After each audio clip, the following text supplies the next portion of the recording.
अस्सलाम वालेकुम दोस्तों, आज आपको बताऊंगा सिलाई मशीन की सिलाई के बारे में कि सिलाई नीचे से खराब क्यों होती है। मसलसल धागा टाइट होने के बावजूद भी नीचे गुंडी आती है, धागा खराब होता है। मशीन मसलसल धागा टाइट करने के बावजूद भी नीचे से दाना देने से बाज नहीं आती। उसकी एक बड़ी वजह टेंशन पोस्ट के रिलेटेड होता है कि टेंशन पोस्ट से जो धागा गुजर रहा है वो कैसे गुजर रहा है। उसकी वजह से मशीन धागा प्रॉपर रूटीन से नहीं चलाती और मशीन नीचे से गुच्छा या फिर दाना देने लग जाती है। अब आपको बताऊंगा कि ये ऐसा क्यों होता है। अक्सर औकात देखने में आया है कि टेंशन पोस्ट के अंदर लगा टेंशन स्प्रिंग टूटने की वजह से मशीन दाना देने लग जाती है। तो टेंशन स्प्रिंग की फिटिंग कैसे करते हैं, ये वर्क कैसे करता है, ये सारा कुछ इस वीडियो में बताया जाएगा। अगर तो आपकी टेंशन पोस्ट ओरिजिनल है, मशीन के अंदर फिटिंग उसकी पूरी है, प्रॉपर है, टेंशन स्प्रिंग जस्ट टूटा हुआ है, टेंशन पोस्ट ओके है, तो आपने हर गज टेंशन पोस्ट तब्दील नहीं करनी।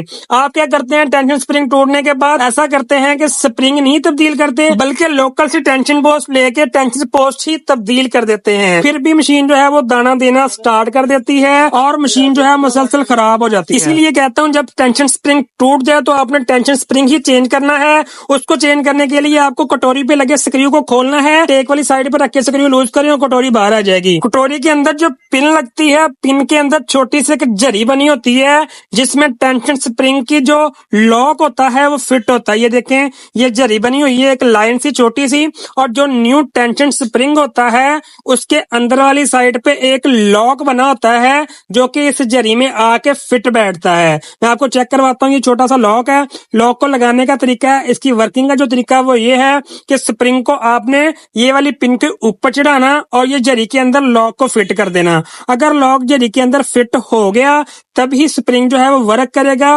बैक साइड से एक जगह पे इसकी पकड़ हो जाएगी और स्प्रिंग ऊपर से वर्क करेगा। ये स्प्रिंग लगाने के बाद कटोरी नहीं लगेगी क्योंकि कटोरी के अंदर भी एक जरी होती है, जरी के अंदर स्प्रिंग चलना होता है। इसकी फिटिंग करने का जो तरीका है वो बहुत सिंपल और आसान है। उसको फिट करने का तरीका मैं आपको बताता हूँ। स्प्रिंग को आपने राइट साइड से पकड़ लेना। पकड़ने के बाद स्प्रिंग की जो तार वाली साइड होती है वो आपने कटोरी के अंदर फिक्स करनी है। देखें, कटोरी के जरी के अंदर ये वाली तार जो है वो डालने के बाद स्प्रिंग आपने मूव करने के बाद स्प्रिंग वाला जो हिस्सा है वो आपने कटोरी के अंदर कर लेना और तार जो है वो बाहर निकाल लेनी। उसके बाद ये वाली जो पिन है टेंशन पोस्ट की, ये पिन को आपने कटोरी के अंदर डाल के राइट और लेफ्ट घुमाना। घुमाने से ये होगा कि जो स्प्रिंग की जरी है, जिस जगह पे स्प्रिंग का लॉक बैठता है वो अपनी जगह पे फिट बैठ जाएगा। जब ये अपनी जगह पे फिट बैठ जाएगा तो स्प्रिंग जो है वो वर्क करना स्टार्ट कर देगा। ये आप चेक करेंगे स्प्रिंग जो है वो जरी के अंदर अंदर वाली साइड से बैठ गया है और स्प्रिंग जो है वो वर्क करने लग गया। अब इसकी दो साइडें होती हैं कटोरी की, एक राइट साइड एक लेफ्ट साइड। स्प्रिंग ने कहाँ पे आकर टेक लगानी होती है, स्प्रिंग की फिटिंग कैसे होती है,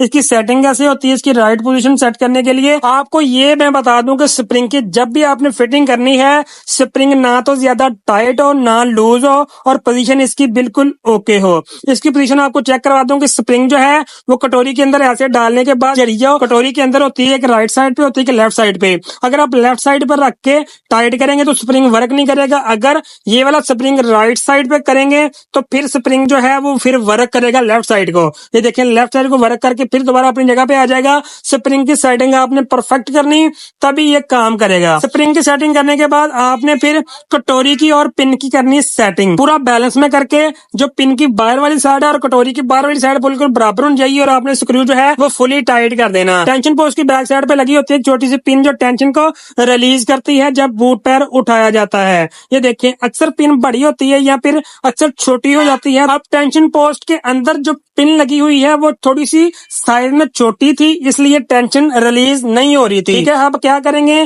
कि पिन हम कर देते हैं तब्दील करने के बाद तकरीबन 5 mm पिन जो है वो इसके बाहर होनी चाहिए, लेकिन जो न्यू पिन आती है वो तकरीबन 8 से 9 mm होती है और यहाँ पे फिटिंग करने के बाद टेंशन काफी बाहर आ जाती है। तो हमें क्या करना होगा, पिन को थोड़ा सा छोटा कर लेंगे क्योंकि टेंशन पोस्ट अगर बाहर हुई तो फिर भी मशीन जो है वो धागा तोड़ेगी और दाना देगी, क्योंकि धागा जो है प्रॉपर नहीं चलेगा। पहले वाली पिन से थोड़ी सी पिन जो बड़ी करके हम इसकी फिट करते हैं। फिटिंग करने के बाद आपको चेक करवाते हैं, पहले टेंशन जो थी वो रिलीज नहीं हो रही थी। अब टेंशन पोस्ट को आपने वहां पे इसकी राइट टाइट पोजीशन पर सेट करने के बाद जब स्क्रू बॉडी वाला टाइट करेंगे, टेंशन पोस्ट ओके कर देंगे, तो बूट उठा के देखें तो टेंशन पोस्ट की जो प्लेटें हैं अब वो रिलीज होना शुरू हो गई हैं। अब यहाँ पे इसकी सेटिंग जो है वो परफेक्ट है। बूट उठाने से धागा लूज होगा, जब बूट नीचे जाएगा तो टेंशन पोस्ट धागे को पकड़ लेगी, धागा टाइट कर देगी। और जब आपने टेंशन पोस्ट को मशीन के अंदर लगाना तो याद रहे कि जब बूट पैर फुल डाउन और नीचे की तरफ,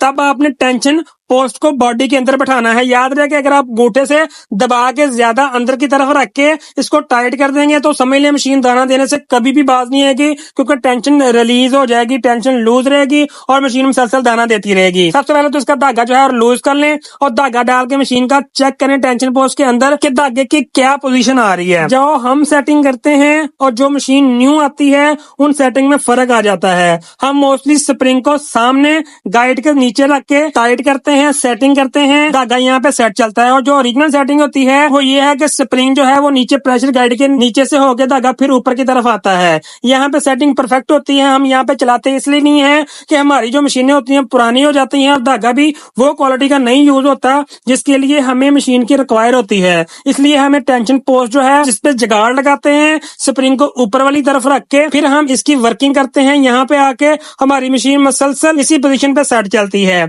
यहाँ पे मशीन सेट करने के बाद आपने स्प्रिंग की तड़ चेक कर लेनी। स्प्रिंग की तड़ अगर लूज हुई तो मशीन दाना देगी और अगर तड़ ज्यादा टाइट हुई तो मशीन जो है वो धागा तोड़ेगी और स्प्रिंग भी साथ तोड़ देगी। बताने का मकसद ये है कि सारा धागे का ही कमाल होता है। स्टिच अच्छी है तो मशीन अच्छी है, अगर स्टिच नहीं अच्छी तो मशीन नहीं अच्छी। अगर आपको वीडियो अच्छी लगी तो लाइक कर दें और ऐसी ही वीडियो देखने के लिए हमारा चैनल सब्सक्राइब कर दें और बेल आइकन के बटन को प्रेस कर दें ताकि आपको आने वाली वीडियो आसानी से मिल सके। अल्लाह हाफिज।